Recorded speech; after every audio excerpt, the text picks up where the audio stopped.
አሰላሙ አለይኩም ወረህመቱላሂ ወበረካቱ።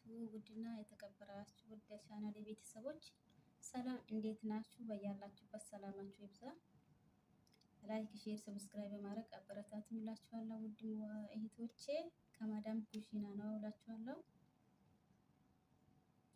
ውድ እህቶቼ ማለት ነው ዛሬ አንድ ነገር ብንመካከር ብዬ ማለት ያው ስደት እናስባለን፣ ስደት እንወጣለን። ስደት ለመውጣት ስናስብ ግን ቢያንስ ልጃችን ጥለን ነው ስደት የምንወጣው አይደለም። ስለዚህ ትንሽ ረጋ ብለን ትንሽ ቆም ብለን አስበን፣ ምክንያቱም ይሄ ልጅ ቢያንስ ግፋ ቢል ከተወለደበት ወይ በሁለት ዓመቱ ምናልባት በአንድ ዓመቱ ጥለነው እንመጣለን ሁላችንም ማለት ነው።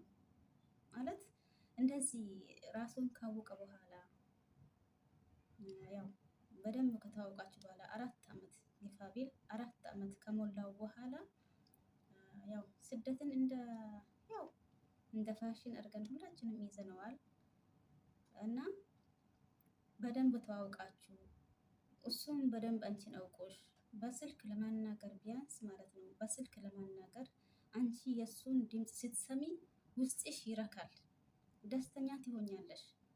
ልክ ድምፁን ስትሰሚ ወላሂ በጣም ነው ደስ የሚለው ማለት ነው።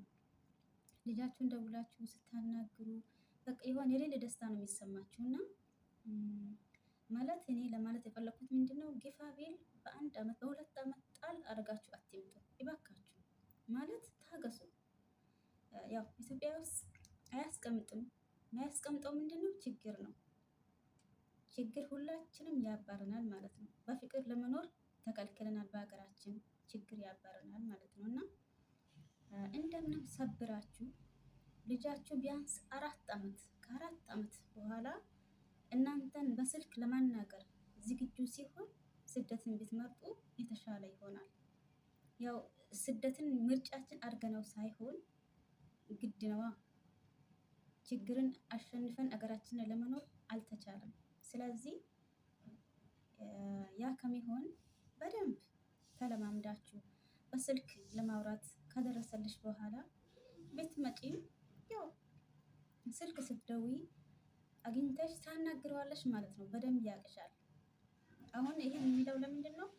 ያው በደንብ ሳያውቃችሁ ከመጣችሁ ስልክ ራሱ ብትደውሉ በደንብ የሆነ ደስተኛ ሆኖ አያናግራችሁም።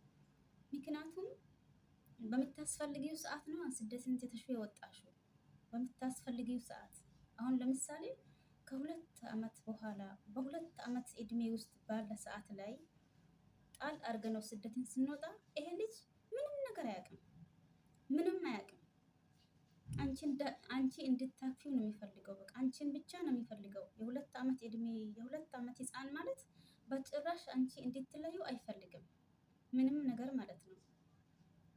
እና የሚላችሁ ነገር ቢሆን በደንብ አድርጋችሁ በቃ ማለት ይቸግራል አውቃለሁ። ነገር ግን ታግዛችሁ እንደው ትንሽ ምክንያቱም ያ ጊዜ ይቆጫችኋል። ያው ስለሚቆጭኝ ነው፣ እኔ በራሴም ስላየሁት ነው። ምክንያቱም እኔ ልጄን ትቼው ሲመጣ አጋጣሚ ጠዋት ነበረና በእንቅልፉ አጋጣሚ ከሳምኩት ይበናል ይነሳልና ያስቸግራል በማለት መንገዴን ቀጠልኩኝ ማለት ነው። በቃ ውስጤ በጣም የከረከረኝ በጣም ነበር የከረከረኝ። እንዴት ነው ሳልሲመው የሚሄደው? በቃ እንዴት መሀል የሆነ ቦታ ይደርስና ቆም እላለሁ፣ አስባለሁ። የሆነ ሰዓት የሆነ ቦታ ላይ ደርስና አስባለሁ። ይሄ ነገር ግን ሁላችንም ያለጋ ነው፣ ሁላችንም ጋር አለ ይሄ ነገር ማለት ነው። እና በቃ ያ ነገር ስላለብኝ ለምን ለሌሎቹም ትምህርት ይሆናል፣ ለሌሎቹም ትምህርት ይሆናል። ስደትን ካሰብን አይቀር ትንሽ ቢያንስ ራሳቸውን እስከሚያውቁ ድረስ ትንሽ ጊዜ ታግሰን ቢያንስ ማለት ነው ታግሰን በደንብ በቃ በሚያስፈልጉን ሰዓት ከጎናቸው ሆነን እንደምንም ትምህርት ከገቡ በኋላ ወደ ስደት ብናመራም የተሻለ ነው ብዬ ነው የማስበው ማለት ነው። እና ያው እንግዲህ እኛ ስደትን የምንመርጠው ያለ ስደት አገራችን ላይ ሰርተን የሚያልፍልን አይመስለንም በጭራሽ። ምንም ነገር በቃ ምንም ነገር አንድ ሰው እኮ ውስጡን ካሳመነው መኖር ይችላል። ግን እዚች ሀገር ላይ መጥቼ ካልወደኩኝ ካለ ግን ምንም ነገር አያረካውም። በቃ ያለ ስደት እንጂ ምንም ነገር አያረካውም። ስለዚህ ካሁን በኋላም ያሰብን እህቶቼ እና ቆም ብለን አስበን ያው ለመምጣት ከመቸኮል በፊት የልጃችንን ፍቅር አጣጥመን እንደዛ አድርገን ብንመጣ ይሻላል ነው የሚለው። ያው ሁላችንም እናውቃለን፣ ግን ያው እንደምንም ጥርሳችንን አኝከን ያው ችግር እንደሆነ ሁልጊዜም ችግር ነው። ስለዚህ እላችኋለሁ ውዶቼ ቢያንስ በስልክ ስታገኙት ለማውራት እናንተን ዝግጁ የሚሆንበት ጊዜ እንደዛ አድርሳችሁ ብትመጡ የተሻለ ነው የሚላችሁ። እንግዲህ በተረፈው በያላችሁበት ሰላማችሁ ብዝት ይበል እና የዙ ልጅ አውራት እቺ በጣም የተመረጠችው ጊዜ እንዴት ይዟቸዋል? በጾም ነው የምናሳልፈው፣ በቁርአን ነው የምናሳልፈው። አላህ ከይሩን ነገር ይወፍቀን ኢንሻአላህ። ከቻልን ያው እንጾማለን፣ ካልቻልን ደግሞ እችን ጥሩ ጊዜ በቁርአን በእስትግፋር እና በዝክር አላህን በሚያወድሱ ቃላቶች ብናሳልፋት በጣም ደስ ይላል። ምክንያቱም እያንዳንዷን ቀን እንግዲህ ወይ ወንጀል ነው የምናበዛው በእያንዳንዱ ቀን አይታወቁም። የሰው ልጅ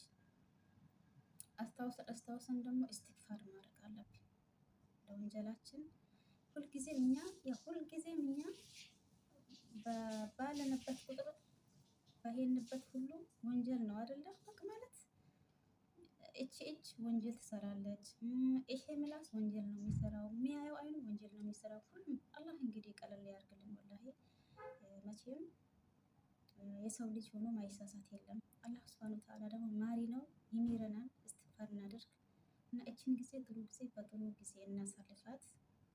ያው ባንሰራበትም አልሐምዱሊላህ እንግዲህ በያለንበት ሰላማችን ብዝት ይበል። ሁላችሁም ባላችሁበት አላህ ይጠብቃችሁ። በኸይር ነገር እንግዲህ አላህን በኸይር ነገር አላህ ሞልቶታል፣ ብዙ ነገር ሞልቶታል ወላሂ። እና ጊዜያችሁን እችን 10 ቀናት በጥሩ ጊዜ እናሳልፋት። ደስ በሚል ቁርአን በማብዛት ዝክር። አሁን ዘፈን ያልሆነ ነገር ለጆራችን ደስ ይለው አይደለም? የሰይጣን ነገር ነው፣ ምንም አይጠቅምም። ሰይጣን መቼም እኛን ጥሩ ቦታ እንድንውል አያደርገንም። ለመጥፎ ቦታ ነው የሚገፋፋን። ነፍስያችን አሸንፈን ሰማ አድርገን ሙዚቃ ከምናዳምጥ ይበልጥ ሀዲሱን ቁርአኑን ብናዳምጥ አጅራችን ከፍ ያለ ነው የሚሄደው እና ይላችኋለሁ ውዶቼ። በተረፈ በያላችሁ በሰላማችሁ ይብዛ። ላይክ፣ ሼር፣ ሰብስክራይብ ያደረጋችሁ አበረታቱን። አገራችንን እንኳን ገብተን እንድንሰራበት አበረታቱን እላችኋለሁ። በያላችሁ በሰላማችሁ ይብዛ። ወሰላሙ አለይኩም ወረህመቱላሂ ወበረካቱ።